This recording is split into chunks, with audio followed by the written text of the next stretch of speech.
नुकतंच सोहम बांदेकर आणि पूजा बिरारेचा लग्न सोहळा पार पडला. मुंबईत ते राहायला आले.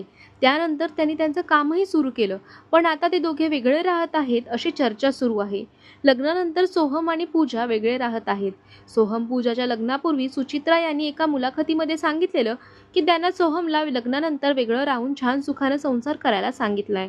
सोहम पूजाच्या लग्नानंतर सुचित्रा यांचं हे वक्तव्य चर्चेत आलं. अशातच आता सोहमने वेगळं राहण्याचं कारण सांगितलंय. पूजा बिरारेने लग्नानंतर घराच्या चावीसोबतचा फोटो सुद्धा शेअर केला. त्यावरून सोहम आणि पूजा लग्नानंतर वेगळे राहत असल्याचं समजलं. अशातच आता राजश्री मराठीला दिलेल्या मुलाखतीदरम्यान सोहमला वेगळं राहण्याचं कारण विचारण्यात आलं. त्यावर सोहम बांदेकर म्हणाला, त्या चर्चेमुळे असं वाटतं की तो निर्णय आमच्यावर लादलाय. पण खरं कारण आहे की मूळ घर मुंबईत पवईमध्ये असूनही आम्ही आता मालाडमध्ये शिफ्ट झालोय. वेगळं राहायचं असतं तर आम्ही पवईमध्ये शिफ्ट झालो असतो.